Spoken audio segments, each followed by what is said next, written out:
말도 안 돼. 바이트 3국 국경에 K9 백문을 실전 배치했다고? 러시아 국방부가 발칵 뒤집어졌습니다.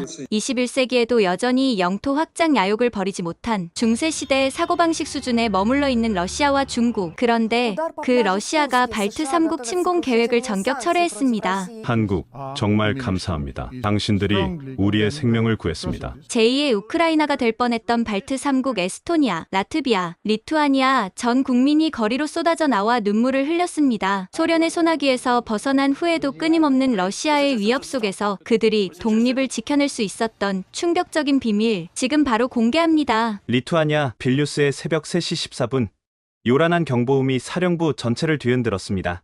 코드 레드, 러시아 전투기 12대 동시 접근, 모든 부대 전투준비 태세. 저는 발트 3국 연합방위군 사령관 마르티나스 아우구스티나스입니다. 침대에서 벌떡 일어나면서도 한숨이 먼저 나왔습니다. 또 시작이군. 이런 일이 처음은 아니었습니다. 발트 3국에게 러시아의 위협은 일상이 되어버린 지 오래였죠. 리투아니아, 라트비아, 에스토니아, 우리 세 나라는 역사적으로 늘 강대국의 먹잇감이었습니다. 1940년 소련이 우리를 강제로 집어삼켰을 때의 기억은 아직도 생생합니다. 제 할아버지의 일기장에는 그날의 공포가 고스란히 적혀 있었죠. 붉은 군대가 거리를 가득 메웠다. 우리의 국기가 내려가고 낫과 망치가 올라갔다. 리투아니아는 사라졌다. 그 후 벌어진 일은 더욱 끔찍했습니다. 20만 명이 넘는 리투아니아인들이 시베리아로 끌려갔습니다. 라트비아는 인구의 3분의 1이 러시아인으로 대체되었고 에스토니아에서는 모국어 사용조차 금지되었죠. 문화 말살, 민족 정체성 파괴, 그것이 소련이 우리에게 한 일이었습니다. 1991년 우리는 기적적으로 독립을 되찾았습니다. 하지만 러시아의 그림자는 여전히 우리를 덮고 있었죠.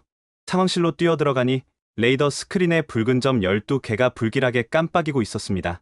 현재 거리 280km, 접근 속도 마하 1.8입니다. 젊은 장교의 목소리가 떨리고 있었습니다. 무리도 아닙니다. 발트 3국 공군이 보유한 전투기는 0대. 맞습니다. 단 한 대도 없습니다. 나토 사령부에 지원 요청했습니까? 예, 사령관님. 하지만 아직 확인 중이라는 답변뿐입니다. 이번 달만 벌써 6번째였습니다. 러시아는 마치 고양이가 쥐를 가지고 노는 것처럼 우리의 영공을 제 집 드나들듯 침범하고 있었죠. 사이버 공격, 가짜 뉴스, 러시아계 주민들을 이용한 내부 분열 시도까지. 그들의 압박은 끊임이 없었습니다. 전화기가 울렸습니다. 독일 나토군 사령관이었죠. 아우구스티나스 장군, 과민 반응하지 마시오. 러시아는 단순히 훈련 중일 뿐입니다. 과민 반응? 제 목소리가 높아졌습니다. 12대의 전투기가 우리 영공으로 돌진하는데 과민 반응이라고요? 당신의 베를린 상공에 러시아 전투기가 나타나도 그렇게 말할 수 있습니까? 진정하시오. 외교 채널을 통해 해결하겠습니다. 전화를 끊고 나니 더욱 무력감이 밀려왔습니다. 우리는 나토 회원국입니다. 하지만 서유럽 국가들에게 우리는 그저 동쪽 끝의 작은 나라들일 뿐이었죠. 인구 합쳐봐야 600만. 러시아의 1억 4천만과 비교하면 개미와 코끼리입니다. 레이더를 보니 러시아 전투기들이 더욱 가까이 접근하고 있었습니다. 그들은 국경선 바로 앞에서 급선회를 하며 우리를 조롱하듯 비행하고 있었죠. 또 도망가는군. 옆에 있던 라트비아 출신 부사령관의 씁쓸한 목소리가 들렸습니다. 언제까지 이렇게 살아야 할까요? 사령관님? 저는 대답할 수 없었습니다. 전투기도 없고 제대로 된 방공 시스템도 없는 우리가 할 수 있는 건 그저 나토의 도움을 기다리는 것뿐이었으니까요. 하지만 그 도움이 정말로 올까요? 창밖을 보니 동이 트고 있었습니다. 또 하루가 시작되는 것이죠. 러시아의 위협 속에서, 서유럽의 무관심 속에서 우리는 또 하루를 버텨야 했습니다. 그런데 일주일 후 브뤼셀에서 열린 나토 회의가 모든 것을 바꿔놓을 줄은 그때만 해도 꿈에도 몰랐습니다. 브뤼셀 나토 본부의 회의실, 유럽 각국의 별들이 모인 이곳에서 저는 또다시 벽에 부딪히고 있었습니다. 발트 3국 방위 예산 증액안에 대해 논의하겠습니다. 의장의 말이 떨어지자마자 프랑스 대표가 손을 들었습니다. 솔직히 말씀드리자면 발트 국가들의 요구가 과도하다고 봅니다. 매번 러시아 위협을 과장하시는 건 아닙니까? 과장? 제 주먹이 저절로 쥐어졌습니다. 과장이라고요? 지난달에만 러시아 전투기가 15번이나 우리 영공을 침범했습니다. 민간 항공기 운항까지 위협받고 있는 상황입니다. 독일 장군이 끼어들었습니다. 하지만 실제로 공격한 적은 없지 않습니까? 단순한 심리전일 뿐입니다. 너무 예민하게 반응하실 필요는 예민하다고요? 저는 더 이상 참을 수 없었습니다. 자리에서 벌떡 일어났죠. 당신들은 파리나 베를린에 러시아 탱크가 들어와야 정신을 차릴 겁니까? 우크라이나를 보십시오. 조지아를 보십시오. 그들도 처음엔 단순한 위협이라고 생각했습니다. 영국 대표가 서류를 넘기며 말했습니다. 이해는 합니다만 현재 나토 예산으로는 발트 3국에 추가 지원을 하기 어렵습니다. 각자 자체 방위력을 강화하시는 게 자체 방위력이요? 제 목소리에 비웃음이 섞였습니다. 리투아니아, 라트비아, 에스토니아 인구 다 합쳐도 600만입니다. 러시아는 1억 4천만이고요.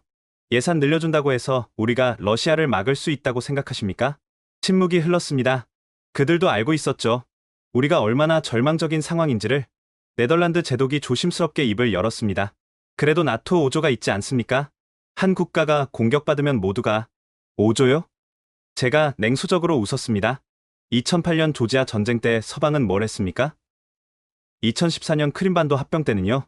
강력한 규탄, 경제 제재? 그게 전부였죠. 러시아는 여전히 크림반도를 차지하고 있습니다. 프랑스 대표가 불편한 듯 자세를 고쳐 앉았습니다. 그건 그들이 나토 회원국이 아니었기 때문입니다. 맞습니다. 하지만 솔직히 말해보십시오. 발트 3국을 위해 파리의 젊은이들을 전쟁터로 보낼 수 있습니까? 베를린은? 런던은? 아무도 대답하지 않았습니다. 그것이 답이었죠. 독일 장군이 화제를 돌리려 했습니다. 일단 외교적 해결을 모색해보는 게 어떻겠습니까? 러시아도 실제 전쟁은 원하지 않을 외교적 해결? 라트비아 국방장관이 처음으로 입을 열었습니다.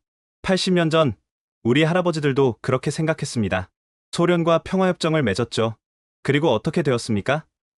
협정 잉크가 마르기도 전에 붉은 군대가 쳐들어왔습니다. 시베리아로 끌려간 사람이 얼마나 되는지 아십니까? 에스토니아 참모총장도 목소리를 높였습니다. 우리 국민의 4분의 1이 사라졌습니다. 지식인, 장교, 교사, 의사 모두 화물칸에 실려 시베리아로 갔죠. 그리고 그 자리를 러시아인들이 채웠습니다. 지금도 우리나라 인구의 25%가 러시아계입니다. 그들은 러시아 TV만 보고 푸틴을 지지합니다. 시한폭탄을 안고 사는 거죠. 프랑스 대표가 한숨을 쉬었습니다. 역사적 아픔은 이해합니다만 21세기입니다. 러시아도 국제사회의 일원이고 국제사회요? 제가 끼어들었습니다. 그 국제사회의 일원이 지금 이 순간에도 우리 영공을 침범하고 사이버 테러를 일으키고 가짜뉴스로 우리 사회를 분열시키고 있습니다. 그런데 우리는 그저 외교로 해결하자고요? 회의장에 무거운 침묵이 내려앉았습니다. 창밖으로 브뤼셀의 평화로운 거리가 보였죠. 저들에게 전쟁은 먼 나라 이야기일 뿐이었습니다. 그래서 정확히 무엇을 원하시는 겁니까? 독일 장군이 짜증 섞인 목소리로 물었습니다. 최소한 자주포라도 지원해 주십시오. 전투기는 바라지도 않습니다. 하지만 포병 전력이라도 있어야. 자주포는 대당 50억이 넘습니다. 발트 3국에 필요한 수량을 다 지원하려면 그 돈이 아깝습니까? 우리가 무너지면 다음은 폴란드입니다. 그 다음은? 언제까지 러시아에게 살라미 전술을 허용하실 겁니까? 하지만 그들의 표정은 이미 답을 말하고 있었습니다. 발트 3국은 그들에게 부담스러운 짐일 뿐이었죠. 회의는 결국 추후 제노네라는 의미 없는 결론으로 끝났습니다. 늘 그랬듯이 회의장을 나오며 라트비아 국방장관이 씁쓸하게 말했습니다. 우리는 버려진 거나 마찬가지군요. 그렇게 생각하지 마십시오. 아니, 현실을 봐야죠. 서유럽은 우리를 러시아와의 완충지대로만 생각합니다. 우리가 며칠이나 버티면 그동안 자기들은 준비할 시간을 벌 수 있으니까. 에스토니아 참모총장이 끼어들었습니다. 그래도 포기할 순 없습니다. 다른 방법을 찾아야. 다른 방법. 미국은 이미 중국 견제에 바빴고 영국은 브렉시트 후유증에 시달리고 있었습니다. 대체 누가 발트의 작은 나라들을 도와줄까요? 호텔로 돌아온 저는 창밖을 바라보며 깊은 한숨을 쉬었습니다. 브뤼셀의 화려한 야경이 비현실적으로 느껴졌죠. 그때 전화가 울렸습니다. 부관이었습니다. 사령관님, 내일 아침 특별한 손님이 찾아온다고 합니다. 특별한 손님? 한국에서 온방산 대표단이라고 합니다. 우리를 만나고 싶다고. 한국? 순간 의아했습니다. 아시아의 그 나라가 왜 우리를? 하지만 그때는 몰랐습니다. 이 전화 한 통이 모든 것을 바꿔놓을 시작점이 될 줄은. 다음날 아침 발트 3국 연합사령부 회의실에 낯선 얼굴들이 들어왔습니다. 안녕하십니까? 대한민국 방위사업청 강태성 대령입니다. 동양인 장교가 유창한 영어로 인사를 했습니다. 그 옆에는 민간인으로 보이는 사람들이 서 있었죠. 솔직히 처음 든 생각은 실망이었습니다. 아시아에서 온 무기 장사꾼들이 호구를 찾아 여기까지 왔구나. 바쁘신 중에 시간 내주셔서 감사합니다. 단도직입적으로 말씀드리겠습니다. 우리는 발트 3국의 상황을 잘 알고 있습니다. 라트비아 국방장관이 비웃듯 말했습니다. 한국이 발트 3국을 안다고요? 지구 반대편에서 우리를 뭘 안다는 겁니까? 강태성 대령은 침착하게 노트북을 열었습니다. 지난 3개월간 러시아 전투기의 발트 3국 영공 침범 횟수 47회, 사이버 공격 312건, 친러시아 가짜뉴스 유포 1847건. 맞습니까? 우리는 놀라서 서로를 쳐다봤습니다. 이건 나토 기밀에 가까운 정보였거든요. 어떻게 그런 정보를 공개된 정보만 분석해도 충분히 파악 가능합니다. 중요한 건 우리가 여러분의 상황을 정확히 이해하고 있다는 겁니다. 에스토니아 참모총장이 팔짱을 꼈습니다. 그래서요? 한국이 우리를 도울 수 있다는 겁니까? 인구 5천만의 나라가? 인구 5천만이 맞습니다. 하지만 강 대령이 화면을 전환했습니다. 숫자들이 나타났죠. 대한민국 국방예산 57조 원, GDP 대비 2.8%, 그리고 이 중 상당 부분을 자주적 방위력 구축에 투자하고 있습니다. 2.8%? 제가 놀라서 되물었습니다. 나토 권고치인 2%도 맞추지 못하는 나라들이 태반인데 그것도 북한이라는 위협 때문이겠죠. 라트비아 장관이 여전히 회의적이었습니다. 북한은 러시아와 다릅니다. 규모가. 맞습니다. 하지만 서울에서 북한군 포병 진지까지 거리가 얼마인지 아십니까? 40km입니다. 빌뉴스에서 러시아 국경까지가 180km인 것과 비교해 보십시오. 순간 회의실이 조용해졌습니다. 강 대령이 이어갔습니다. 우리는 70년간 하루도 긴장을 늦춘 적이 없습니다. 그리고 그 과정에서 한 가지를 깨달았죠. 남의 도움만 기다려서는 살아남을 수 없다는 것을. 그래서 무기를 팔러 오신 겁니까? 제가 직설적으로 물었습니다. 판매가 목적이었다면 독일이나 프랑스를 찾아갔겠죠? 우리가 여기 온 이유는 다릅니다. 그가 새로운 슬라이드를 띄웠습니다.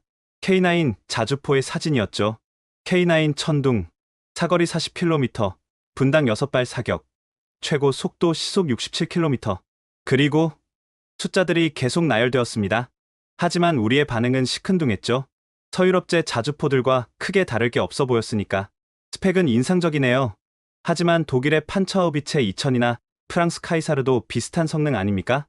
라트비아 장관의 지적이었습니다. 강 대령이 미소를 지었습니다. 맞습니다. 스펙만 보면 비슷합니다. 하지만 한 가지 다른 점이 있죠. 뭡니까? 가격입니다. 새로운 슬라이드가 나타났습니다. 판처하우비체 대당 70억 원, 카이사르 65억 원, K9은 우리는 숨을 죽이고 기다렸습니다. 45억 원입니다. 그것도 훈련, 정비, 10년치 부품 포함해서요. 불가능합니다. 에스토니아 참모총장이 벌떡 일어났습니다. 그 가격에 그런 성능이 나올 수 없어요. 뭔가 빠뜨린 게 있거나 아니면 불량품이거나. 강 대령이 차분히 마무리했습니다. 당연한 의심입니다. 저라도 그렇게 생각했을 겁니다. 하지만 그가 태블릿을 꺼내 동영상을 재생했습니다. 작년 폴란드 육군 훈련장입니다. 화면에는 눈 덮인 벌판이 보였습니다. 그리고 K9 자주포들이 일제히 포격을 시작했죠. 영하 30도에서 72시간 연속 작전. 고장 제로. 명중률 98%. 다음 영상은 사막이었습니다. 아랍에미리트. 섭씨 50도. 역시 고장 없이 임무 완수. 인상적이지만 제가 말하려는데 강 대령이 손을 들었습니다. 아직 끝이 아닙니다. 진짜 차이점은 이겁니다. 새로운 슬라이드. 한국의 GDP 대비 국방예산 투자 그래프였습니다. 1970년대 한국의 1인당 GDP는 방글라데시보다 낮았습니다. 하지만 우리는 GDP의 6%를 국방에 투자했죠. 왜일까요? 아무도 대답하지 않았습니다. 생존이 걸려 있었으니까요. 여러분처럼. 순간 회의실 분위기가 달라졌습니다. 우리는 미국제 무기를 라이선스 생산하면서 시작했습니다. 기술을 배우고 개량하고 결국 독자 개발에 성공했죠. 왜 그렇게 필사적이었을까요? 강 대령의 목소리가 낮아졌습니다.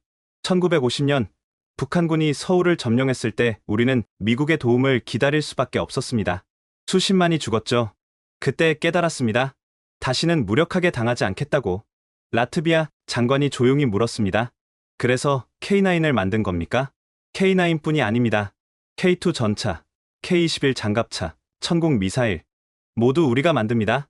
왜냐하면 그가 우리를 하나하나 쳐다봤습니다. 남이 우리를 지켜주길 기다리다가는 나라를 잃는다는 걸 배웠으니까요. 침묵이 흘렀습니다. 서유럽 회의실에서 느꼈던 그 차가운 무관심이 떠올랐죠. 근데 왜 우리입니까? 제가 물었습니다. 한국 무기가 좋다는 건 알겠습니다. 하지만 왜 굳이 발트 3국에? 강대령 옆에 있던 민간인이 처음으로 입을 열었습니다. 저는 한화 디펜스 박상준 이사입니다. 솔직히 말씀드리죠. 비즈니스 관점에서 발트 3국은 큰 시장이 아닙니다. 그럼 왜? 하지만 상징적 의미는 다릅니다. 나토의 최전선, 러시아와 직접 대치하는 유럽의 관문. 여기서 K9이 성공한다면 그제야 이해가 됐습니다. 그들에게 우리는 유럽 시장 진출의 교두보였던 거죠. 결국 장사 아닙니까? 에스토니아 참모총장이 냉소적으로 말했습니다. 맞습니다. 비즈니스입니다. 박 이사가 인정했습니다. 하지만 윈윈 아닐까요? 여러분은 합리적 가격에 최고 성능의 무기를 얻고 우리는 유럽 시장 진출 기회를 얻고 문제는 돈입니다. 아까도 봤지만 나토는 우리에게 예산을 주지 않습니다. 알고 있습니다. 강 대령이 끼어들었습니다. 그래서 제안이 있습니다. 장기 할부, 기술 이전, 현지 생산 일부 포함. 그리고 그가 잠시 멈췄습니다. 공동훈련과 작전 노하우 공유. 우리가 70년간 북한과 대치하며 쌓은 모든 것을 나누겠습니다. 왜 그렇게까지? 우리도 알거든요. 강대국 사이에 낀 작은 나라의 서름을, 혼자서는 살아남을 수 없다는 절박함을. 회의실에 다시 침묵이 내려앉았습니다. 하지만 이번엔 달랐죠. 차가운 거절의 침묵이 아니라 가능성을 저울질하는 침묵이었습니다. 일단 실물을 봐야겠습니다. 제가 말했습니다. 종이 위의 숫자는 믿을 수 없으니까요. 당연합니다. 다음 주 한국으로 오십시오. 직접 보고 판단하시면 됩니다. 다음 주는 너무? 러시아 전투기가 또 언제 올지 모르는데 시간이 많습니까? 강 대령의 말에 할 말이 없었습니다. 회의가 끝나고 그들이 떠난 뒤 우리 셋은 남아서 긴 논의를 했습니다. 어떻게 생각하십니까? 솔직히 너무 좋아서 오히려 의심스럽습니다. 라트비아 장관의 말이었죠. 하지만 다른 선택지가 있습니까? 나토는 우리를 외면했습니다. 에스토니아 참모총장의 지적도 맞았습니다. 저는 창밖을 바라봤습니다. 구름 낀 하늘이 답답하게 느껴졌죠. 일단 가봅시다. 백문이 불여일견이니까요. 그때는 몰랐습니다. 일주일 뒤 한국에서 우리가 무엇을 발견하게 될지, 그리고 그것이 어떻게 모든 것을 바꿔놓을지. 인천공항에 도착한 순간부터 모든 것이 예상과 달랐습니다. 발트 3국 대표단을 환영합니다. 공항에는 한국 국방부 의전팀이 기다리고 있었죠. VIP 통로로 안내받으며 라트비아 장관이 중얼거렸습니다. 우리를 국빈 대접하는군요. 다음날 아침, 경기도 K9 생산공장으로 향했습니다. 차창 밖으로 서울의 스카이라인이 보였죠. 저게 전부 30년 만에 지어진 겁니다. 안내를 맡은 김중령이 말했습니다. 1960년대만 해도 서울은 폐허였죠. 전쟁으로 모든 게 파괴됐으니까요. 공장에 도착하자 강태성 대령이 기다리고 있었습니다. 오늘은 특별한 분을 모셨습니다. 우리 회사 최고령 기술고문이신 정혜석 박사님입니다. 백발의 노인이 우리를 맞았습니다. 그의 첫마디가 충격적이었죠. 저는 함경도 출신입니다. 고향에 70년째 못 가고 있죠. 함경도면, 네. 지금은 북한 땅입니다. 1950년 겨울, 중공군이 쳐들어올 때 가족과 함께 남쪽으로 피난했죠. 흥남부두에서. 그가 잠시 말을 멈췄습니다. 미군 수송선을 타고 남으로 내려오는데 갑판에서 뒤를 돌아보니 고향이 불타고 있었습니다. 그때 맹세했죠. 다시는 무력하게 쫓겨나지 않겠다고. 에스토니아 참모총장이 물었습니다. 그래서 무기를 만드신 겁니까? 처음엔 미국 포를 정비하는 일부터 시작했습니다. 하나하나 분해하고 원리를 익히고 40년이 걸렸죠. 하지만 결국 우리 손으로 만들어냈습니다. 그가 공장 안으로 우리를 안내했습니다. 거대한 K9들이 조립되고 있었죠. 이제 본론으로 들어가죠. 강 대령이 태블릿을 꺼냈습니다. 어제 말씀드린 공동훈련건 외에 추가로 준비한 게 있습니다. 화면에 낯선 문서가 떴습니다. 키릴 문자로 쓰여 있었죠. 이게 뭡니까? 1940년 소련 NKVD 기밀문서입니다. 발트 3국 지식인 체포 및 이송 계획. 우리는 숨을 죽였습니다. 어떻게 이런 자료를? 러시아에도 양심적인 역사학자들이 있습니다. 그들이 공개한 자료죠. 보십시오. 문서를 넘기자 사진들이 나왔습니다. 화물열차. 그 안에 빼곡히 들어찬 사람들. 1941년 6월 14일. 하룻밤 사이에 리투아니아에서 17,500명, 라트비아에서 15,400명, 에스토니아에서 10,000명이 체포됐죠.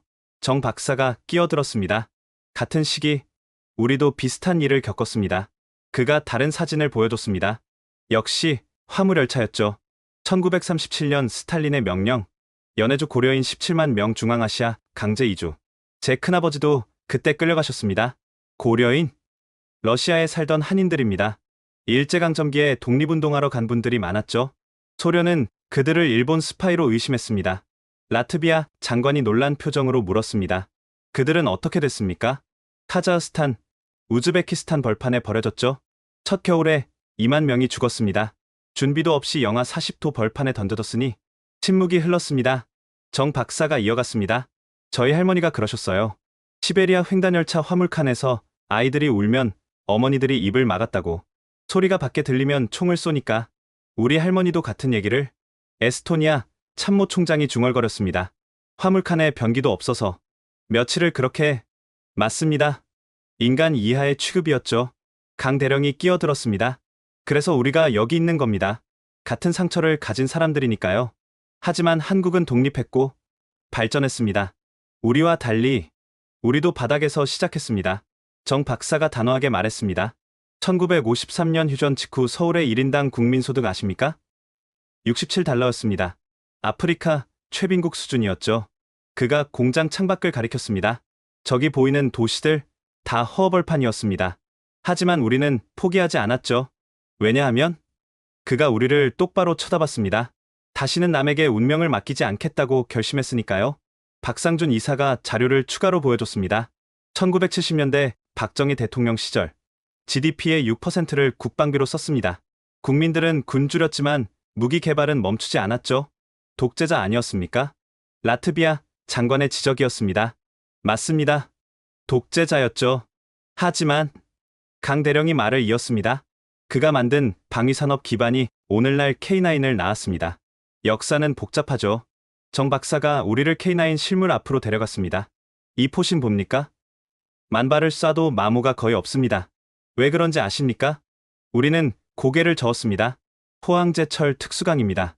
세계 최고 품질이죠. 그런데 포항제철 설립 자금이 어디서 나왔는지 아십니까? 설마. 일본의 전후 배상금입니다. 식민지배 배상금으로 제철소를 짓고 그 철로 무기를 만들었죠. 역사의 아이러니입니다. 에스토니아 참모총장이 K9을 만지며 물었습니다.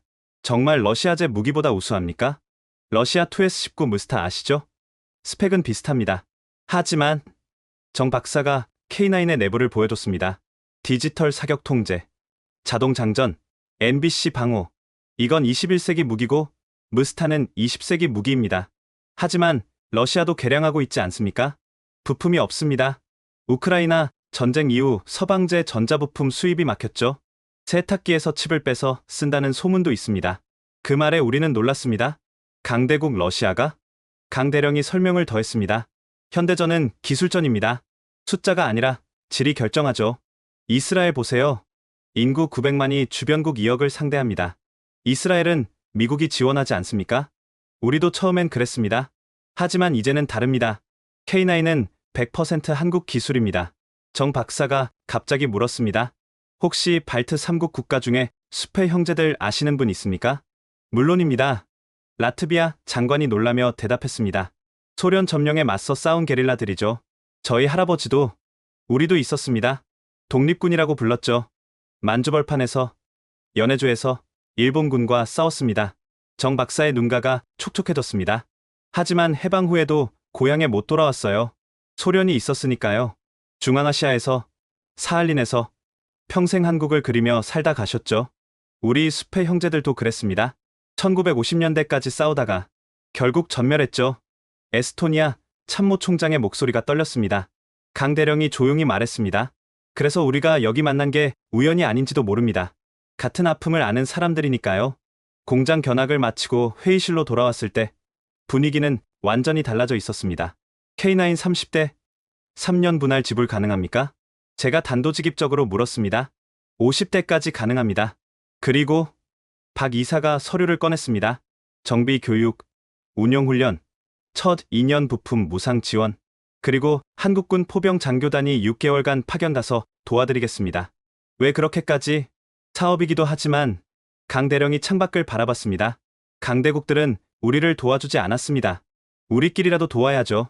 그날 저녁 서울의 한 식당에서 우리는 소주잔을 들었습니다. 건배사가 뭡니까? 정 박사가 물었습니다. 리투아니아는 이스베이카타, 건강을 위하여입니다. 한국은 이하여입니다. 무엇을 위하여든 우리는 잔을 부딪혔습니다. 자유를 위하여, 독립을 위하여, 다시는 무릎 꿇지 않기 위하여. 소주가 목을 타고 내려가는데 뜨겁게 느껴졌습니다. 희망이라는 것이 이런 맛일까요? 일주일 뒤 발트 3국으로 돌아갈 때 우리는 계약서를 품에 안고 있었습니다. 하지만 그보다 중요한 것은 확신이었죠. 우리는 혼자가 아니라는 확신. 2023년 12월 라트비아 아다지 훈련장의 혹독한 추위가 온 벌판을 얼려버렸습니다. 정말 이 날씨에 작동할까요?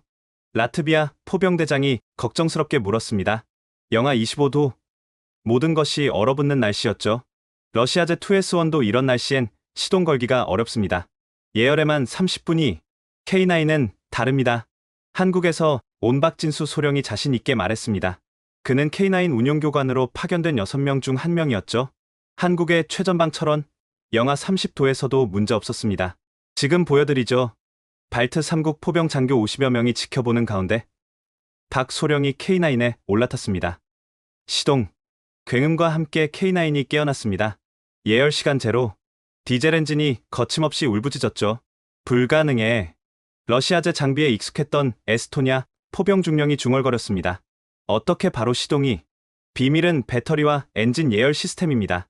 박 소령이 설명했습니다. 극한지 작전을 위해 특별 설계했죠. 러시아는 춥지 않습니까? 다들 웃었지만 그 웃음 속엔 놀라움이 가득했습니다. 이제 주행 시험입니다. K9이 눈 덮인 벌판을 질주하기 시작했습니다. 52톤의 거구가 시속 60km로 달리는 모습은 장관이었죠. 저 무게로, 저 속도가. 무한궤도 접지압 분산 기술입니다. 늪지대도 통과 가능하죠. 다음은 사격 시험이었습니다. 표적거리 15km, 방위각 47도. 박 소령이 사격 재원을 입력하자 K9의 포탑이 움직였습니다. 완전 자동이었죠. 수동 조준이 아닙니까? 리투아니아 포병 소령이 놀랐습니다. 디지털 사격 통제 장치입니다. GPS 좌표만 입력하면 자동 계산하죠. 오차 범위 10m 이내, 첫 발 발사. 쾅! 155mm 포탄이 하늘을 갈랐습니다. 15초 후 무전이 왔죠. 명중, 표적 중심부 5m 이내. 하지만 이건 시작에 불과했습니다. 연속 급속 사격 시범. K9의 자동장전 장치가 작동했습니다. 포탄이 기계적으로 장전되고, 발사되고, 다시 장전되고, 10발 연속 발사. 1분 30초. 벌판이 포성으로 진동했습니다. 10발 모두가 표적 지역에 정확히 떨어졌죠. 러시아 무스타는 분당 최대 사발입니다. 라트비아 대령이 넋을 잃고 중얼거렸습니다. K9은 급속 사격 시분당 6발, 지속 사격 시분당 2에서 3발 가능합니다. 박 소령이 설명을 이어갔습니다. 그리고 이게 핵심인데 사격 후 1분 내 진지 변환이 가능합니다. 쏘고 튀는 거죠. 대포병 레이더에 잡히기 전에?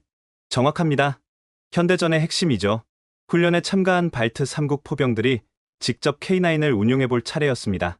너무 복잡하지 않을까요? 우리 병사들 대부분이 러시아식 장비에 에스토니아 대위가 걱정했습니다. 오히려 쉽습니다. 시범 보이죠? 박 소령이 라트비아 상병 1명을 불렀습니다. 겨우 20살로 보이는 앳된 병사였죠. 이름이? 야니스 오졸스입니다. 좋아, 야니스. 30분 후에 네가 K9으로 목표를 명중시킬 거야. 저요? 불가능합니다. 하지만 30분 후 야니스는 K9의 포수석에 앉아 있었습니다. 화면 보이지? 여기 터치하고 좌표 입력하고 발사 버튼. 이게 다입니까? 응. 나머지는 컴퓨터가 다 해. 쾅. 야니스가 쏜 포탄이 정확히 목표를 명중시켰습니다. 그의 얼굴에 믿을 수 없다는 표정이 떠올랐죠. 내가 해냈어. 이게 디지털 시스템의 힘입니다. 박 소령이 모든 장교들에게 말했습니다. 숙련병이 아니어도 됩니다. 시스템이 보조하니까요. 다음 일주일 동안 집중 훈련이 이어졌습니다. 한국 교관들은 끈기 있게 가르쳤죠. 포신 정비는 이렇게. 아니, 다시 해볼까요? 궤도 텐션 조정은 여기. 맞아요. 잘하고 있어요. 놀라운 건 한국 교관들의 태도였습니다. 독일 교관들은 항상 짜증을 냈죠. 아직도 모르겠어? 대체 몇 번을 설명해야. 프랑스 교관들은 시간 되면 그냥 가버렸습니다. 오늘은 여기까지. 나머지는 매뉴얼 보고 알아서. 하지만 한국 교관들은 달랐습니다. 이해할 때까지 계속하죠. 시간은 충분합니다. 새벽 2시 정비 교육이 계속되고 있었습니다. 교관님들 안 피곤하십니까? 리투아니아 중사가 물었습니다. 한국에선 이게 일상입니다. 할 수 있다가 아니라 해야 한다니까요. 박소령이 웃으며 답했습니다. 어느 날 저녁 임시 막사에서 작은 사건이 있었습니다. 한국 음식 좀 먹어보실래요? 김현우 중사가 컵라면을 끓이고 있었죠. 맵지 않을까요? 신라면인데. 아, 맞다. 유럽 분들은 매운 거 못 드시죠? 하지만 호기심에 도전한 라트비아 병사들은 곧 후회했습니다. 물. 하하. 이게 한국의 맛입니다. 웃음소리가 추운 막사를 따뜻하게 만들었죠. 하지만 훈련은 계속 엄격했습니다. 야간 사격 훈련 시작. 영하 20도의 칠흑 같은 어둠 속에서 K9의 열영상 장비가 빛났습니다. 표적 포차. 거리 22km. 풍속 서북서 초속 12m. 사격. 어둠을 가르는 섬광. 그리고 정확한 명중. 이런 정확도가 야간에도. 에스토니아 포병 소령이 감탄했습니다. K9의 야간 전투 능력은 주간과 동일합니다. 열영상 장비 덕분이죠. 3주차에는 실전을 가정한 종합훈련이 있었습니다. 시나리오 적 기계화부대 접근 중. 긴급 화력 지원 요청. 발트 3국 합동 포병대대가 일사불란하게 움직였습니다. 1번 포대 좌표 입력 완료. 2번 포대 발사 준비 완료. 전 포대. 일제 사격. 30문의 K9이 동시에 불을 뿜었습니다. 하늘이 불타는 것 같았죠. 탄착 확인. 적 부대 80% 무력화. 진지 이동. 신속. K9들이 일제히 움직였습니다. 쏘고 1분 내 이동. 대포병 레이더도 무용지물이었죠. 훈련을 지켜보던 나토 옵서버가 놀라서 물었습니다. 이 정도 화력이면 러시아 BTG 하나는 막을 수 있겠는데요? BTG, 러시아의 대대전술단, 전차 10대, 장갑차 40대 규모의 기계화 부대죠. 3개까지도 가능합니다. 박소령이 자신있게 답했습니다. K9 30문이면 1분에 180발, 5분이면 900발을 퍼부을 수 있으니까요. 훈련 마지막 날, 깜짝 시험이 있었습니다. 갑작스런 화력 지원 요청, 좌표는. 그런데 좌표가 이상했습니다. 러시아 국경 방향이었죠. 실탄은 아니겠죠? 연습탄입니다. 하지만 실전처럼 하세요. 발트 3국 포병들이 숨을 죽였습니다. 이건 단순한 훈련이 아니었죠. 러시아에 보내는 메시지였습니다. 전 포대, 동시 사격 준비, 발사. 30문의 K9이 러시아 국경 방향으로 포구를 향했습니다. 물론 실제 국경까지는 50km나 떨어져 있었지만 굉음이 울렸습니다. 한 발, 두 발, 연습탄이었지만 그 소리는 실탄과 똑같았죠. 훈련이 끝난 후 러시아 국경 수비대에서 항의가 들어왔다고 합니다. 도발적인 훈련을 중단하라. 하지만 우리는 개의치 않았습니다. 오히려 통쾌했죠. 훈련 종료식에서 제가 연설했습니다. 3주 전 우리는 의심했습니다. 정말 이 무기가 우리를 지켜줄까? 발트 3국 포병 500명이 도열해 있었습니다. 이제 확신합니다. K9은 단순한 무기가 아닙니다. 우리의 의지입니다. 다시는 무릎 꿇지 않겠다는 의지. 환호성이 터졌습니다. 박소령이 다가와 악수를 청했습니다. 수고하셨습니다. 사령관님, 고맙습니다. 정말 고맙습니다. 그날 저녁 한국 교관들과 발트 3국 장교들이 함께 모였습니다. 한국식 회식이라는 거 해볼까요? 김 중사가 제안했죠. 소주 폭탄 아십니까? 폭탄. 맥주에 소주를 타는 모습을 보고 다들 경악했지만 곧 따라했습니다. 건배. 위하여. 발트의 자유를 위하여. 한국과 발트의 우정을 위하여. 취기가 오르자 노래가 나왔습니다. 한국 교관들이 아리랑을 불렀고 우리는 각국의 민요로 화답했죠. 우리 꼭 다시 만납시다. 박소령이 말했습니다. 한국에도 오세요. 진짜 K9 생산 현장 보여드릴게요. 그럼 우리는 발트에 보여드릴게요. 여름엔 정말 아름답거든요. 헤어짐은 아쉬웠지만 우리에겐 K9이 남았습니다. 그리고 더 중요한 것, 혼자가 아니라는 확신이 남았죠. 며칠 후 러시아 국영방송에서 논평이 나왔습니다. 발트 소국들이 쓸데없는 무기 도입으로 긴장을 고조시키고 있다. 우리는 웃었습니다. 러시아가 신경 쓴다는 증거였으니까요. 그리고 정말로 그 후 러시아 전투기의 영공 침범 횟수가 눈에 띄게 줄었습니다. K9이 단순한 무기가 아니었던 겁니다. 그것은 메시지였고, 의지였고, 희망이었습니다. 아시아 무기에 우리 안보를 맡긴다고? 탈린의 시청 앞 광장에서 시위가 벌어지고 있었습니다. K9 도입 소식이 알려진 직후였죠. 러시아도 무서운데 이제 아시아 무기상들까지 우리를 이용하려 한다. 반대 여론이 만만치 않았습니다. 특히 나이든 세대일수록 거부감이 컸죠. 유럽의 자존심은 어디 갔는가? 한 노인이 플래카드를 들고 있었습니다. 리투아니아 빌뉴스에서도 마찬가지였습니다. 한국. 그게 어디 있는 나라야? 아시아 어딘가 아냐? 중국 옆? 그런 나라 무기를 믿고 러시아를 막는다고? 언론도 회의적이었습니다. 발트 일간지 헤드라인 검증되지 않은 아시아 무기의 수억 유로 낭비. 라트비아 공영방송 K9. 과연 믿을 수 있나? 정치권도 시끄러웠습니다. 야당 대표가 의회에서 고래고래 소리쳤죠. 정부는 왜 독일제, 프랑스제를 두고 한국제를 선택했는지 해명하라. 가격이 쌌기 때문 아니냐? 싸구려를 산 거지. 하지만 우리는 믿고 기다렸습니다. K9의 진가는 실물을 봐야 알 테니까요. 2024년 3월 첫 K9 6대가 리가 항구에 도착했습니다. 저게 K9. 구경 나온 시민들이 웅성거렸습니다. 거대한 자주포가 운반선에서 내려왔죠. 햇빛에 반짝이는 포신, 위압적인 차체. 생각보다 멋있는데? 누군가 중얼거렸습니다. K9은 자력으로 부두를 빠져나갔습니다. 굉음을 내며 움직이는 모습에 사람들이 탄성을 질렀죠. 와, 저 속도 좀 봐. 탱크보다 빠른 거 아냐? 아이들이 환호하며 손을 흔들었습니다. K9 포탑에서 한국 교관이 손을 흔들어 답했죠. SNS에 영상이 퍼지기 시작했습니다. K9 실물 봤는데 장난 아님. 독일 탱크보다 멋있어. 속도 미쳤다. 이게 자주포 맞아? 여론이 조금씩 바뀌기 시작했습니다. 일주일 후 라트비아 국영TV에서 특집 방송을 했습니다. K9. 과연 무엇인가? 처음엔 비판적 톤이었죠. 한국의 방산 수출 1위 품목. 하지만 실전 경험은?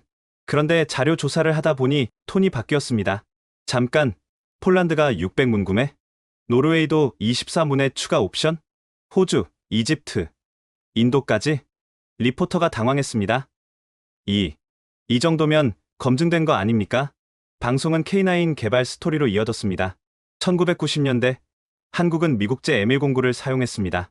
하지만 자료 화면이 나왔죠. 북한의 장사정포 위협. 서울에서 북한까지 40km. 기존 무기로는 대응 불가능했습니다. 그래서 한국은 독자 개발을 결심했고 10년의 노력 끝에 K9 시제품 영상이 나왔습니다. 이것이 K9 천둥입니다.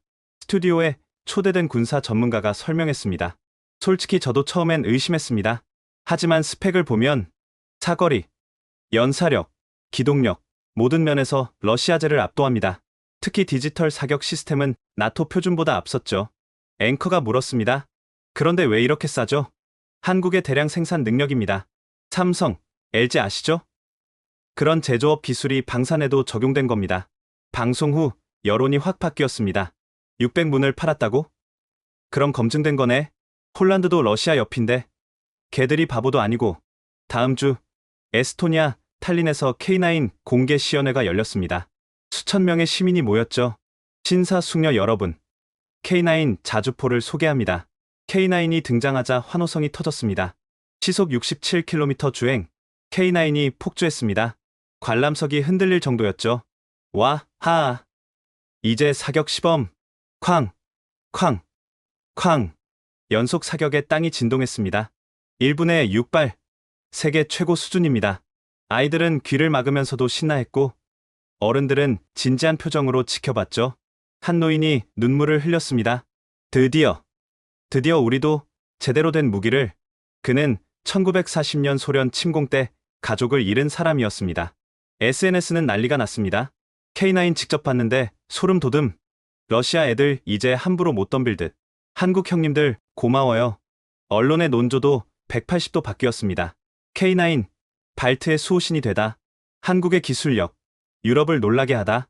작은 나라들의 연대, 새로운 안보 패러다임. 정치권도 조용해졌죠. 야당 대표가 슬그머니 말을 바꿨습니다. 뭐? 잘 선택한 것 같네요. 처음부터 지지했습니다만 가장 극적인 변화는 러시아의 반응이었습니다. 러시아 국방부 대변인 브리핑. 발트 국가들의 무분별한 군비 증강을 우려한다. 특히 공격적 무기 도입은 지역 안정을 해친다. 우리는 웃었습니다. 러시아가 우려한다는 건 효과가 있다는 증거니까요. 실제로 변화가 나타났습니다. K9 도입 전 월 평균 러시아 전투기 영공 침범 15회, K9 도입 후 1개월 8회, 2개월 5회, 3개월 2회. 러시아도 함부로 도발하기 어려워진 거죠. 리투아니아의 한 카페, 대학생들이 모여 얘기하고 있었습니다. K9 덕분에 잠을 편하게 자게 됐어. 맞아. 전에는 전투기 소리만 들려도 불안했는데, 근데 한국이 왜 우리를 도왔을까? 같은 처지니까 아닐까? 걔들도 북한이랑 대치하고 있잖아. 한 여학생이 스마트폰을 들어 보였습니다. 한국 드라마 봤어? 요즘 완전 재밌어. 나도. 근데 한국 군인들 실제로도 드라마처럼 멋있더라. K9 교육하러 온 교관들? 나도 봤어. 완전 신사더라. 화제가 K9에서 K-팝으로, K-드라마로 이어졌죠. 한국에 대한 관심이 폭발적으로 늘었습니다. 라트비아, 리가의 한국어 학원. 안녕하세요. 감사합니다. 발음은 어눌했지만 열정은 대단했죠. K9 만든 나라 말을 배우고 싶어서 왔어요. 그 나라 문화가 궁금해졌어요. 수강생이 한 달 만에 3배로 늘었다고 합니다. 발트 3국 정부도 발빠르게 움직였습니다. 한발트 안보 포럼 개최 발표, 한국과의 방산협력 확대, K9 추가 도입 검토. 하지만 가장 의미 있는 변화는 시민들의 마음이었습니다. 빌뉴스의 한 노인이 인터뷰에서 말했죠. 평생 러시아를 두려워하며 살았습니다. 하지만 이제는 그가 멀리 보이는 K9을 가리켰습니다. 저것이 우리를 지켜준다고 생각하니 마음이 놓입니다. 유럽이 우리를 버려도 우리끼리 뭉치면 됩니다. 한국이 증명했잖아요. 작은 나라도 강해질 수 있다고. 탈린의 고등학교 역사 수업. 오늘은 한국 전쟁에 대해 배워보겠습니다. 학생들이 집중했습니다. 전엔 관심도 없던 주제였죠. 1950년 북한의 침공으로 한국은 거의 멸망할 뻔했습니다. 하지만 그들은 포기하지 않았고 결국 선생님이 현재 한국의 모습을 보여줬습니다. 세계 10위 경제 대국, 문화 강국, 그리고 K9을 만든 방산 강국이 되었죠. 한 학생이 손을 들었습니다. 우리도 할 수 있을까요? 왜 못하겠니? 한국인도 사람, 우리도 사람이야. 6개월 후 놀라운 일이 벌어졌습니다. CNN 속보 러시아 발트 3국과의 정기 군사 훈련 중단 발표. 러시아가 한 발 물러선 겁니다. 러시아 외무부 성명, 상호 신뢰 구축을 위해 도발적 훈련을 자제하겠다. 번역하면 K9이 무서우니 살살하겠다. 발트 3국 전체가 축제 분위기였습니다. 해냈다. 우리가 해냈어. 러시아가 물러섰어. K9 만세. 한국 만세. 리가의 중심가에 특별한 현수막이 걸렸습니다. 감사합니다. 한국. 작은 나라들의 연대 만세. 누군가 한국어로도 써놨더군요. 삐뚤빼뚤했지만 감사합니다. 그날 저녁 저는 한국 대사관 주최 리셉션에 참석했습니다. 축하합니다. 사령관님. 주 라트비아 한국 대사가 악수를 청했죠. 한국 덕분입니다. 아닙니다. 발트 3국의 용기 덕분이죠. 변화를 선택한 용기. 샴페인 잔을 들며 대사가 말했습니다. 알고 계신가요? 한국 언론도 이 일을 크게 보도하고 있습니다. 정말입니까? 우리 K9이 발트의 평화를 지킨다고요? 한국인들도 자랑스러워합니다. 가슴이 뜨거워졌습니다. 작은 나라들의 연대. 그것이 거대한 위협을 물리쳤습니다. 봄바람이 발트해를 스쳐갔습니다. 70년 만에 처음으로 정말로 평화로운 봄바람이었죠. 2024년 9월 나토 연합훈련 발틱 실드 2024. 장소는 폴란드 동부 훈련장. 발트 연합 포병대대. 준비 완료. 6개월 전만 해도 무시당했던 우리가 이제는 당당히 나토 훈련의 주력으로 서 있었습니다. 독일 레오파르트 전차 부대가 먼저 시범을 보였습니다. 역시 명성대로였죠. 독일 기갑부대. 목표 격파. 프랑스 르클레르 전차도 뒤를 이었습니다. 프랑스 부대. 임무 완수. 이제 우리 차례였습니다. 발트 연합 포병대대. 화력 지원 시작. 30문의 K9이 일제히 포탑을 돌렸습니다. 목표 확인. 거리 25km. 전 포대. 사격 개시. 쾅. 쾅. 쾅. 하늘이 불탔습니다. 155mm 포탄이 빗발쳤죠. 1차 사격 완료. 효과 확인. 목표 지역 80% 제압. 하지만 이건 시작에 불과했습니다. 2차 목표 좌표 수신. 진지, 변환, 이동. K9들이 일제히 움직였습니다. 사격 후 1분 내 이동. 신속 기동 중 관람석에서 웅성거리는 소리가 들렸습니다. 저 속도가 자주포 맞아? 방금 쏘고 벌써 이동한다고? 독일 장군이 부관에게 뭔가 물어보고 있었죠. 2차 진지 도착, 사격 준비. 발사. 또다시 포화가 쏟아졌습니다. 이번엔 연속 급속 사격이었죠. 포대별 6발 급속 사격.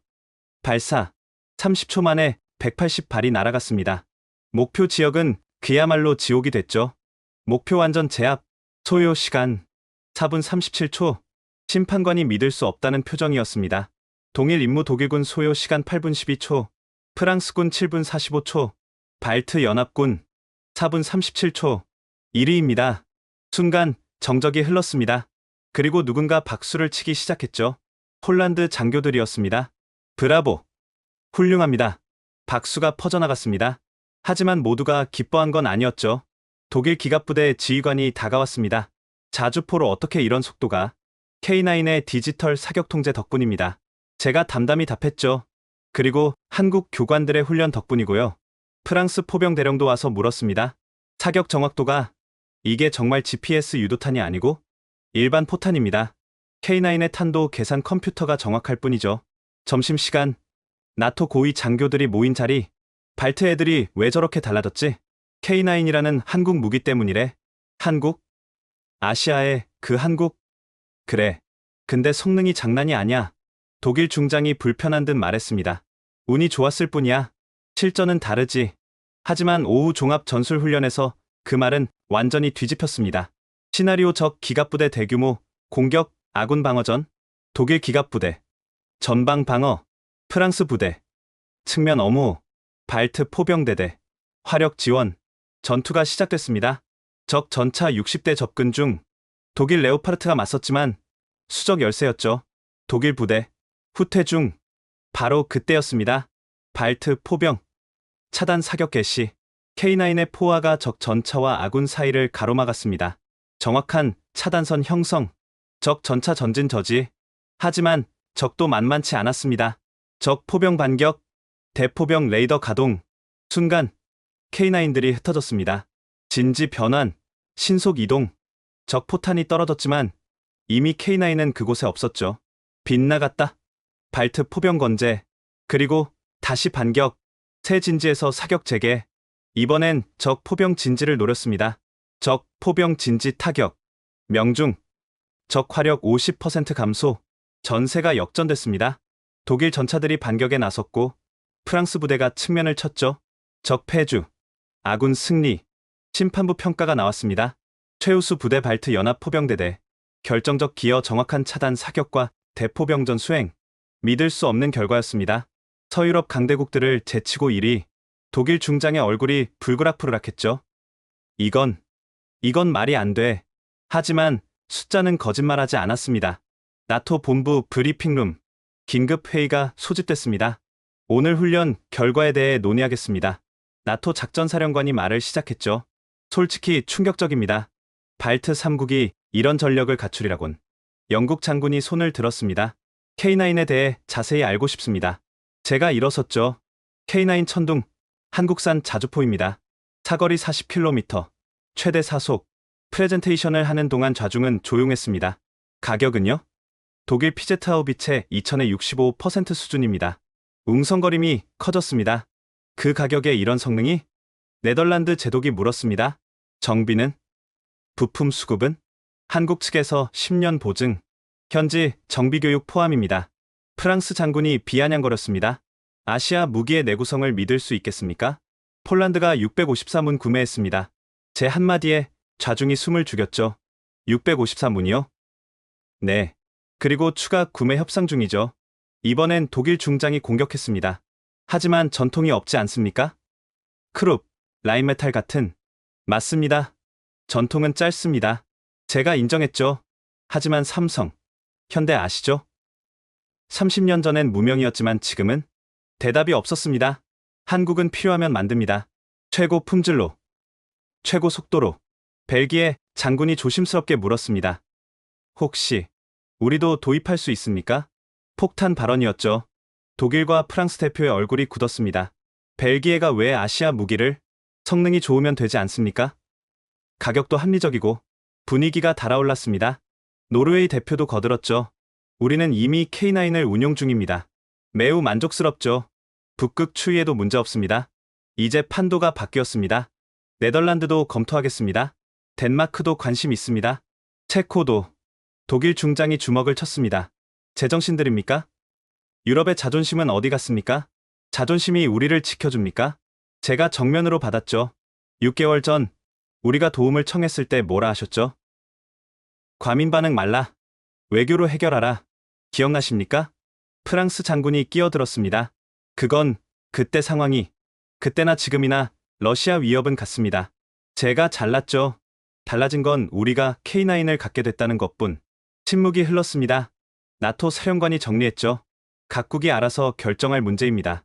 하지만 그가 나를 봤습니다. 발트 3국의 변화는 인상적입니다.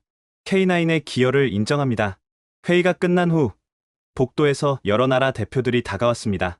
한국 측 연락처를 K9 실물을 보고 싶은데 가격 협상은 어떻게? 저는 명함을 나눠주며 웃었습니다. 그날 저녁 언론이 난리였습니다.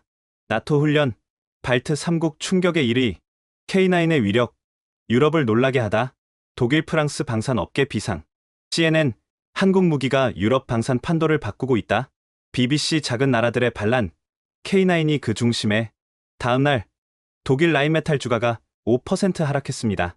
프랑스 넥스터도 3% 하락. 반면 한국 한화디펜스는 상한가. 일주일 후 브뤼셀 EU 본부 비공식 국방장관 회의가 열렸습니다. 독일 국방장관이 먼저 말했죠. K9 도입국이 늘어나면 유럽 방산 생태계가 그럼 더 좋은 무기를 만들면 되지 않습니까? 폴란드 장관이 받았습니다. 우리는 654문 샀고 매우 만족합니다. 가격, 성능, 서비스, 3박자가 완벽하죠. 프랑스 장관이 끼어들었습니다. 하지만 유럽의 기술 독립성이 기술 독립성? 이번엔 제가 나섰습니다. 러시아 탱크가 쳐들어올 때 그게 중요합니까? 우크라이나 보세요. 미국제, 영국제, 독일제 뭐든 써서 막고 있습니다. 체코 대표가 거들었죠. 실용주의가 필요합니다. 이념이 아니라. 결국 회의는 결론 없이 끝났지만 흐름은 분명했습니다. 유럽의 작은 나라들이 움직이기 시작한 것이죠. 2주 후 놀라운 소식이 왔습니다. 루마니아 K9 54문 구매 결정, 슬로바키아도 24문 구매 의향, 도미노가 시작됐습니다. 그리고 결정타, 스위스 K9 도입 검토 공식 발표, 중립국 스위스까지 움직인 겁니다. 독일 언론 유럽 방산의 치욕의 날, 프랑스 언론 아시아 무기에 무릎 꿇은 유럽. 하지만 작은 나라들의 언론은 달랐죠. 드디어 합리적 선택, 강대국 횡포에서 벗어나자. 한국이 보여준 새로운 길. 한 달 후 저는 한국을 다시 방문했습니다. 한화 공장에서 열린 고객 초청 행사였죠. 유럽 10개국 대표가 모였습니다. 여러분을 환영합니다. 박상준 이사가 인사했죠. 우리는 단순한 무기상이 아닙니다. 작은 나라들의 생존을 돕는 파트너입니다. 강태성 대령도 있었습니다. 1년 전 발트 3국을 처음 찾았을 때가 생각납니다. 그가 나를 봤죠. 그때 사령관님이 물으셨죠. 왜 우리냐고? 이제 답을 아시겠습니까? 저는 고개를 끄덕였습니다. 같은 길을 걸어온 사람들이니까요. 강대국 사이에서 살아남은 사람들이니까요. 그날 저녁 서울의 야경을 보며 생각했습니다. 6개월 전 브뤼셀에서 느꼈던 그 차가운 무시. 하지만 이제 모든 게 바뀌었죠. 우리는 증명했습니다. 작은 나라도 강해질 수 있다고. 올바른 선택과 올바른 친구만 있다면. 2025년 2월 16일 리투아니아 독립기념일 빌뉴스 대성당 광장은 이른 아침부터 사람들로 가득했습니다. 올해는 뭔가 다를 거래. K9이 퍼레이드에 참가한대. 시민들의 기대가 하늘을 찌를 듯했죠. 오전 9시 리투아니아 대통령이 연단에 올랐습니다. 107년 전 오늘 우리는 독립을 선언했습니다. 그리고 오늘 우리는 그 독립을 지킬 힘을 보여드리겠습니다. 환호성이 터졌습니다. 퍼레이드가 시작됐죠. 먼저 전통 의장대가 지나갔습니다. 다음은 특수부대, 그리고 쿵쿵쿵 땅이 진동하기 시작했습니다. 오고 있다. 저 멀리서 K9의 위용이 보였죠. 30대의 K9이 종대로 전진했습니다.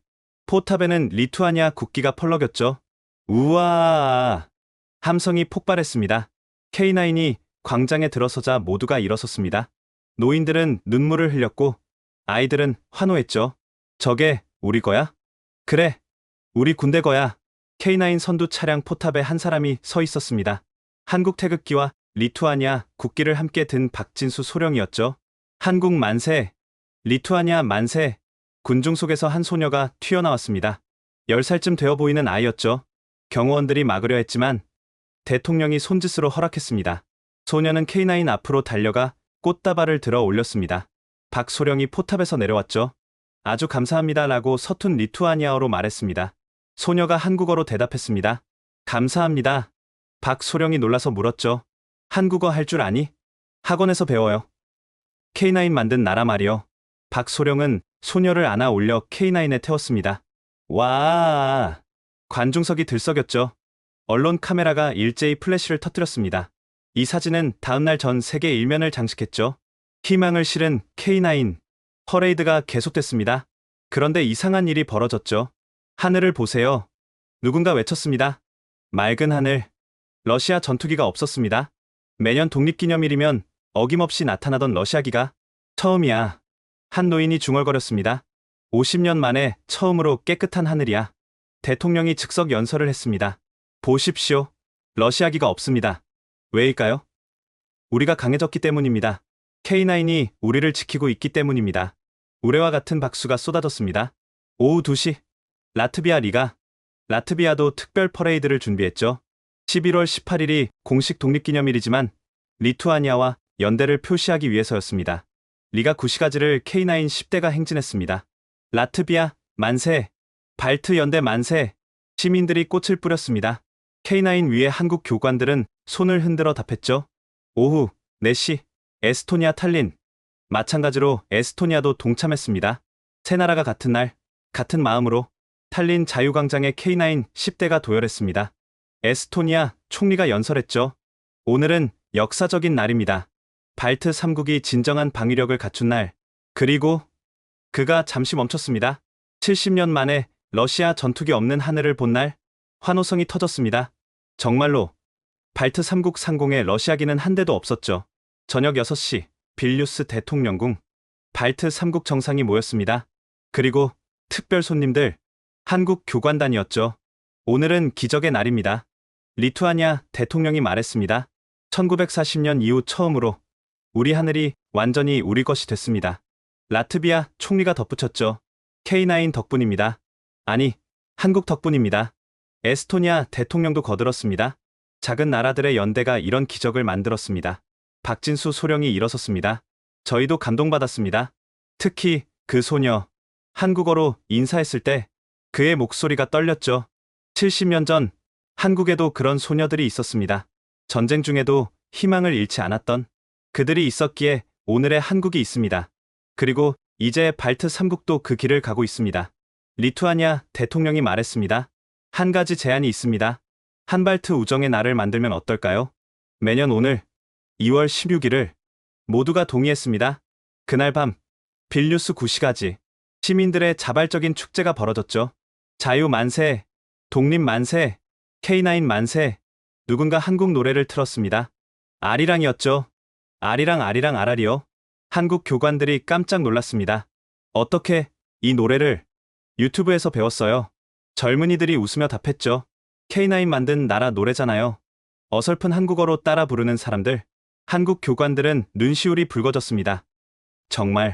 정말 감사합니다. 박소령이 마이크를 잡았죠. 여러분도 이제 압니다. 작은 나라도 강할 수 있다는 걸. 포기하지 마세요. 한국이 증명했듯이. 환호성이 터졌습니다. 다음날 아침 전 세계 언론이 이 소식을 대서특필했습니다.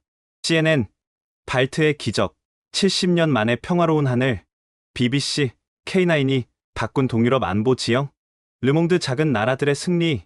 가장 인상적인 건 러시아 언론이었죠. 아르티러시아 투데이, 발트 3국과의 관계 개선 모색 필요.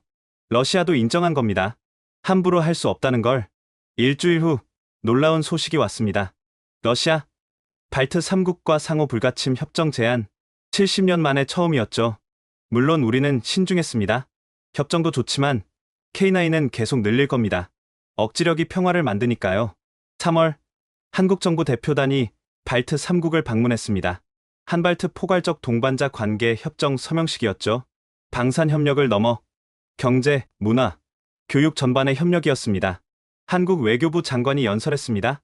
거리는 멀어도 마음은 가깝습니다. 같은 아픔을 겪었고 같은 꿈을 꿉니다. 이제 함께 그 꿈을 이뤄갑시다. 협정문에는 특별한 조항이 있었죠.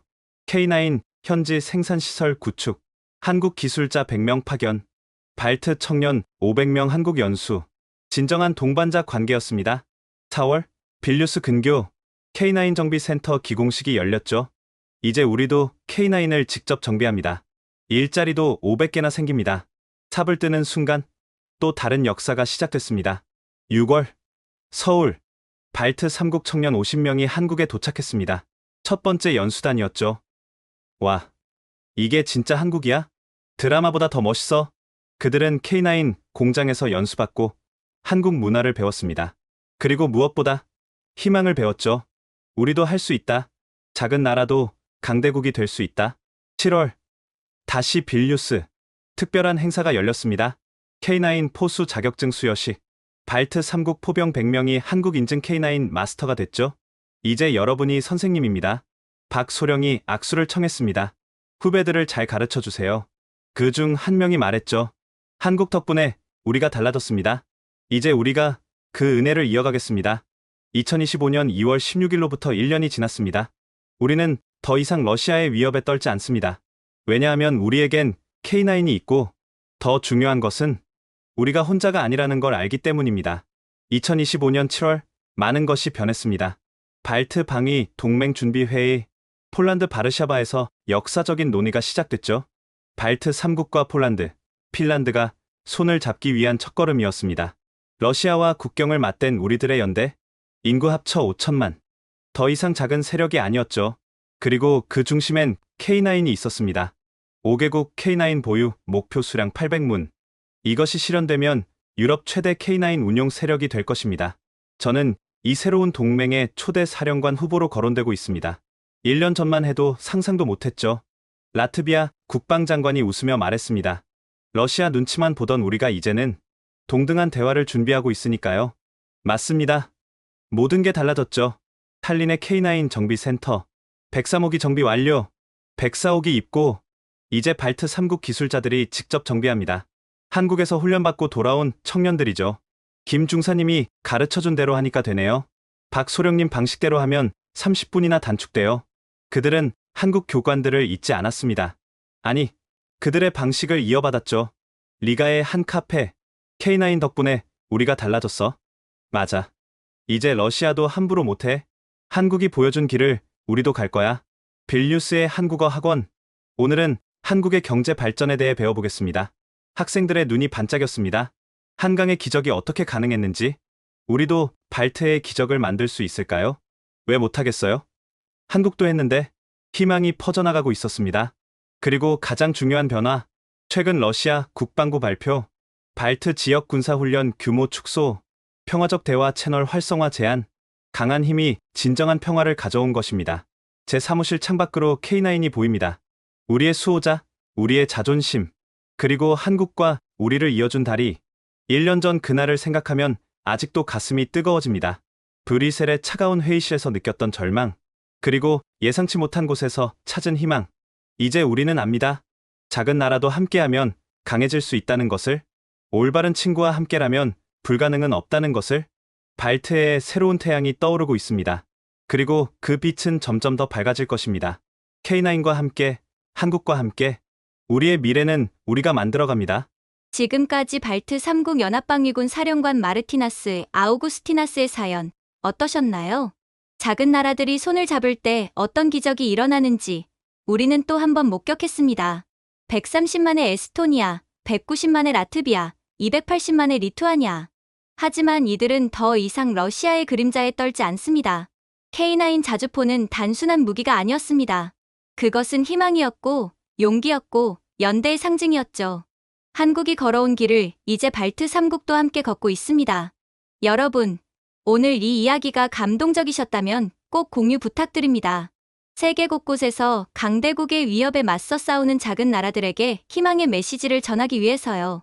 우리가 함께한다면 그 어떤 위협도 이겨낼 수 있다는 것을 널리 알려주세요. 구독과 좋아요도 잊지 마시고 다음에도 더 감동적인 이야기로 찾아뵙겠습니다. 지금까지 코리아 원더풀이었습니다. 감사합니다.